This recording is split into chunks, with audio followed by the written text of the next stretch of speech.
এই মুনাফিকরা মুসলমানের ধারে কাছেও না, আবার কাফেরদের নিকটবর্তী। বলেন নাউযুবিল্লাহ। মুসলমানরা কি কাফেরদের নিকটবর্তী, কিন্তু মুসলমানের ধারে কাছে না। এরা সবচাইতে বড় ভয়ঙ্কর। মুনাফিক কারা? মুনাফিক হলো ওই সমস্ত ব্যক্তিরা যারা ভেষ ধরে, লেবাস ধরে, কিন্তু ইসলামের ক্ষতি করে। আছে না নাই? কথা বলেন না। এই যুগেই আছে শুধু, আগেও ছিল। সবচাইতে বড় ক্ষতি করেছে আল্লাহ রসুলের কারা? কাফেররা। কথা বলেন। নো, মুনাফিকরা। রসুলকে বিষ খাওয়াইছিল কাফেররা না, রসুলকে বিষ খাওয়াইছিল এই মুনাফিকরা। এখন মুনাফিকরা কারা? কোন ধরনের মুনাফিকরা রসুলকে বিষ খাওয়াইছিল? দেখেন, আল্লাহ নবী যে যায় নামাজে, যে মুসল্লায় দাঁড়িয়ে ইমামতি করে, রসুল বরাবর পিছনে দাঁড়িয়ে নামাজ আদায় করেছিলেন মুনাফিকরা। কারা বলেন? মুনাফিকরা। মুনাফিকদের গায়ে জুব্বা ছিল, মুনাফিকদের মাথায় টুপি ছিল। মুনাফিকরা রসুলের সঙ্গে জিহাদের ময়দানে গিয়েছিল, কিন্তু জিহাদ করে নাই, পলায়ন করে চলে এসেছিল। অনেক লোক আছে, ভাই আপনি সামনে আগেন, আমরা আছি। লোকটা যখন সামনে অগ্রসর হলো, আস্তে করে ল্যাজ গোটাই নিয়ে পিছনে সরে আসলো। এমন ব্যক্তি আছে না নাই? লোকটার বিপদে ফালাই দিল, এমন আছে না নাই? যখন বিপদে পড়ে তখন ওই ব্যক্তিকে আর খুঁজে পাওয়া যায় না। আল্লাহ নবীর পিছনে এমন অসংখ্য ব্যক্তি ছিল, তারা রসুলের সঙ্গে নামাজ পড়তো, রসুলের সঙ্গে জিহাদ করত, রসুলের সঙ্গে তারা হজ করত, সব কাজগুলো করত, কিন্তু পিছনে পিছনে সব সময় রসুলের বদনাম করে বেড়াইতো, রসুলের বিরোধিতা করে বেড়াইতো। এখন এই সমাজে আছে না নাই? ইমাম সাহেবের পিছনে নামাজ পড়ে, কিন্তু তামাম এলাকা ইমামের বদনাম করে বেড়ায়। তো ইমাম কি নিষ্পাপ? কথা বলেন। ইমাম কি নিষ্পাপ? সে তো মানুষ, ভুল তো তার হবে। আপনি যান না তার স্থানে দাঁড়ান।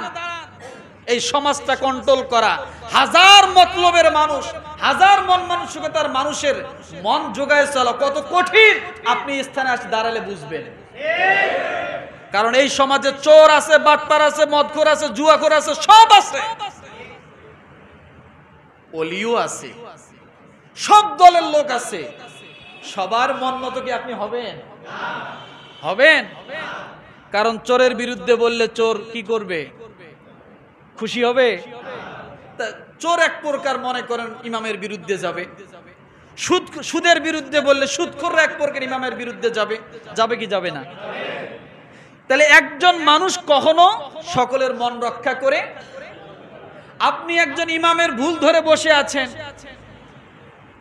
আপনি আশা করতেছেন সে আপনার মন রক্ষা করবে।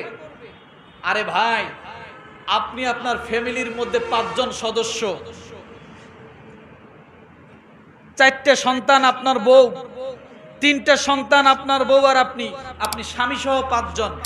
আপনি গভীর খেয়াল করে দেখেন আপনি আপনার বউয়ের মন মতো আছেন কিনা? আছেন? থাকতে পারেন? সব সময় থাকা যায়? আপনার বউ আপনার বিরুদ্ধে নালিশ করে না? বাবার বাড়িতে ফোন করে শাখায় না? বলে না? আপনার বিরুদ্ধে আপনার বউ যায় না? তা আপনি একজন মানুষের মন রক্ষা করে চলতে পারেন না, একজন ইমামের দ্বারা কিভাবে আপনি আশা করেন যে আপনার সকলের মন রক্ষা করে চলবে? সম্ভব? আল্লাহ রসুল মানুষের মন রক্ষা করে চলতে পারে নাই, চেষ্টা করে গেছেন তিনি জান প্রাণ দিয়ে, কিন্তু তারপরেও রসুলের বিরুদ্ধে তারা মুনাফিকি করেছে। করলো কারা? জুব্বা ছিল গায়ে, পাঞ্জাবি ছিল মাথায়, টুপি ছিল মাথায়, রসুলের পেছনে নামাজ পড়ছে, হজ করছে, সব কাজ করছে, কিন্তু অর্ধেক করছে। দেখা গেছে রসুলের সাথে জিহাদে গেছে, কিন্তু মাঠে নাই। কোথায় নাই? চিরনি অভিযান করেও ওদেরকে খুঁজে পাওয়া যায় নাই। গেল কই? যাইতে দেখছে, কিন্তু মাঠে। এমন আছে না? আমার ভাইরা ভালো করে শুনুন, এই মুনাফিকদের বিষয়ে আল্লাহ কত ভয়ঙ্কর কথা বলেন। এরকম মুনাফিকি করা চলবে না। এমন একজন মুনাফিকের নাম হলো আব্দুল্লাহ ইবনে উবাই সুলুল। কি নাম? আব্দুল্লাহ ইবনে উবাই সুলুল। এই যে মুনাফিক, ইনি হলেন মুনাফিকদের লিডার, ছিলেন মুনাফিকদের নেতা। আল্লাহর নবীর পিছনে নামাজ পড়তেন, সামনে আসলে হুজুর হুজুর, পিছনে গেলে গালি দিয়ে বসে থাকে, আছে না নাই? পিছনে সমালোচনা করে তামাম এলাকা জড়ো করে ফেলছে, কিন্তু সামনে যখন দেখা হয় হুজুর আসসালামু আলাইকুম, আছে না সমাজে? এই আব্দুল্লাহ ইবনে উবাই সুলুল আল্লাহ রাসূলের পিছনে নামাজ পড়েছেন, লম্বা জুব্বা গায়ে ছিল, মাথায় পাঞ্জাবি ছিল, কিন্তু বড় মুনাফিক ছিল, মুনাফিকের লিডার। সে নিজে নিজে বুঝতো যে আমি আল্লাহ রাসূলের বিরোধিতা করি। আমার ভাইরা, আল্লাহ রাসূলের বিরোধিতা করতে যায় তামাম মদিনার সমস্ত মানুষ যখন বুঝতে পারলেন যে এই লোকটা রাসূলের বিরোধিতা করে, কারণ যেখানেই রাসূলের সমালোচনা করে সেখানে রাসূলের পক্ষের লোক আছে না নাই? কথা বলেন, আছে। সকলেই জানতে পারল এই লোকটা মুনাফিকি করে, সামনে রাসূলকে পাইলে হুজুর হুজুর করে, পিছনে গেলে সমালোচনা করে। এটা সকলেই জানে, রাসূলও জানে রাসূলকে কষ্ট দেওয়া হয়েছে, রাসূল স্পষ্ট জানা যে এই লোকটা আমার বিরোধিতা করে। কিন্তু আমা আরসালনাকা ইল্লা রাহমাতাল লিল আলামিন। কেমন রহমতের নবী! আল্লাহ নবী একদিন ফজরের নামাজ পড়ে যখন সাহাবায়ে কেরামের সামনে মুখটা ঘুরে বসেছেন, এমন সময় একজন সাহাবী, অল্প বয়সের সাহাবী, ওই সময় রাসূলের সামনে সাহাবায়ে কেরামের সামনে উঠে দাঁড়িয়ে গেলেন। দাঁড়িয়ে হাউমাউ করে কান্না শুরু করে দিলেন। আল্লাহ নবী বলেন, কে গো, কেন তুমি সকালবেলা ফজরের পরে কাঁদছো, কি তোমার সমস্যা? এবার আব্দুল্লাহ নাম সাহাবী আব্দুল্লাহ রাদিয়াল্লাহু তাআলা আনহু ডাক দিয়ে বলেন, নবীজি, গত রাতে আমার আব্বা দুনিয়া থেকে চলে গেছে, আমার আব্বা ইন্তেকাল করেছে, আমার আব্বা আর এই দুনিয়ার মধ্যে নাই। ইয়া রাসূলুল্লাহ, কিন্তু আব্বা মরার সময় আমাকে কয়েকটা কথা বলে গেছেন, নসিহত করে গেছেন আপনার কাছে বলার জন্য। নবীজি, আমি কি আমার আব্বার ওসিয়তের কথাটা আপনাকে বলবো? এই দুনিয়ার জমিনে তো আমার কেউ নাই, কিন্তু আব্বা আপনার ঘোর বিরোধী ছিল, এটা সকলেই জানে। কিন্তু তারপরও বাবা যখন মরে গেছে, আমার তো বাপ হয়, আমার তো পিতা হয়, আমি তার জন্য তো কি বদনাম করতে পারি না। ইয়া রাসূলুল্লাহ, আমার আব্বা যখন মারা যায় আমাকে ডাক দিয়ে বলে, আব্দুল্লাহ আমার কাছে আসো, শেষ কয়েকটা কথা আমি তোমাকে ওসিয়ত করে যাই। আমি বাবার যখন কাছে গেলাম, বাবার কাছে যে যখন মাথার কাছে বসলাম, নবীজি, আমার আব্বা কয়েকটা ওসিয়ত করলেন, বড় মারাত্মক ওসিয়ত। ডাক দিয়ে বলে, আব্দুল্লাহ আমি তো দুনিয়া থেকে চলে যাচ্ছি, আব্দুল্লাহ ও আব্দুল্লাহ, আমার কয়েকটা ওসিয়ত তুমি শোনো। আমি যখন মৃত্যুবরণ করব, তুমি সঙ্গে সঙ্গে রাসূলের দরবারে যাবা, রাসূলের দরবারে যাইয়া আমার কথা বলবা। আমার বাবা বলেছে, আমার বাবা ইন্তেকাল করেছে, ইয়া রাসূলুল্লাহ, আব্বা এক নাম্বার যে কথাটা আপনার কাছে বলতে বলেছে, আমার রাসূল যেন আমাকে নিজ হাতে গোসলটা করাইয়া দেয়। কি করাবে? কথা বলেন। রাসূল আব্দুল্লাহ ইবনে উবাইকে যেন কি করায়? গোসল করায়। দ্বিতীয় নম্বরে আব্দুল্লাহ রাসূলকে ডাক দিয়ে বলবা, শেষ নিঃশ্বাসের সময় আমি তোমার কাছে ওসিয়ত করে যাচ্ছি, মনের আশা রাসূল যেন তার একটা গায়ের জামা পরায় আমাকে যেন কাফনের ব্যবস্থা করে দেয়।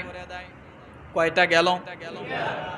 তৃতীয় নাম্বারে, আব্দুল্লাহ আমি তোমার কাছে ওসিয়ত করে যাই, আমার রসুলকে বলবা আমার রসুল যেন আমার জানাজা নিজে ইমামতি করে পড়ায়। কয়টা গেল? চতুর্থ নাম্বার, আব্দুল্লাহ আমার জানাজা যখন শেষ হয়ে যাবে, আব্দুল্লাহ আমি তোমার কাছে বলে যাচ্ছি, রসুলকে বলিও রসুল যেন নিজ হাতে আমার লাশটা ধরে কবরের মধ্যে আমাকে শেষ বিদায় দিয়া দেয়।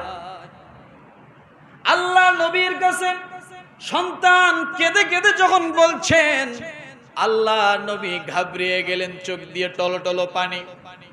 আল্লাহর নবী কেমন রহমাতাল লিল আলামিন এটা বোঝার জন্য বললাম, ও মুসলমান, আল্লাহর নবী কত বড় রহমা, কত বড় রহমদাত, তার কত বড় রহম ছিল তার দিলের ভিতরে।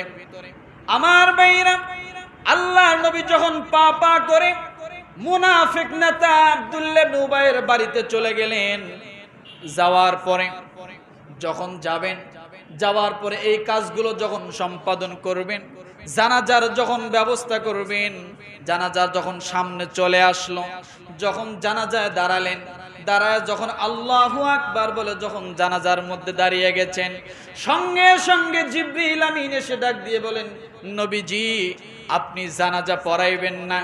এদিকে সমস্ত সাহাবায়ে কেরাম আশ্চর্য হয়ে গেলেন।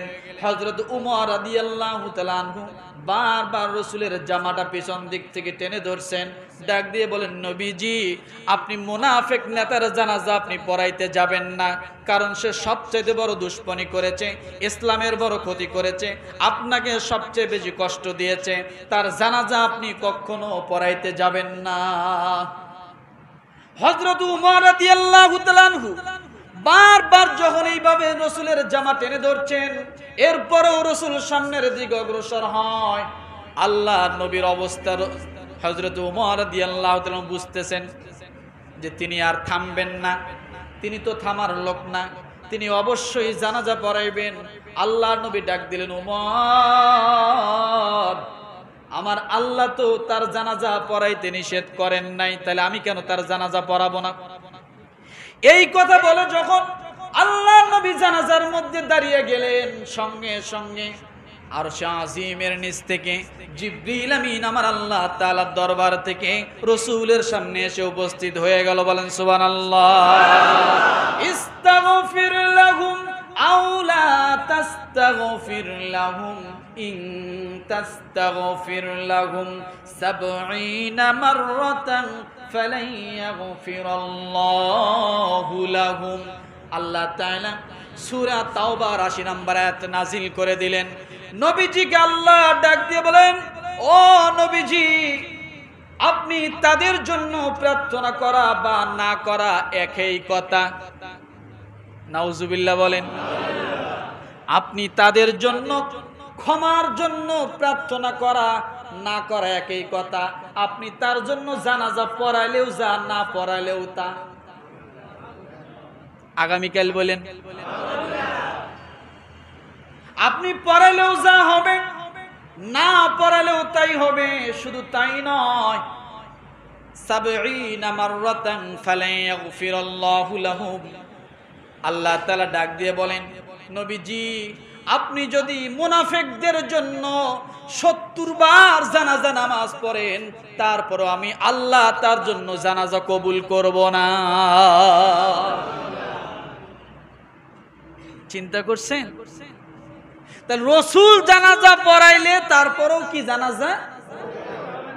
একবার, দুইবার, কয়বার? তাহলে আমরা সলিমুদ্দিন হুজুররা কত মুনাফিকের জানাজা নামাজ পড়ে তার তো খবরই নাই। কথা ঠিক না?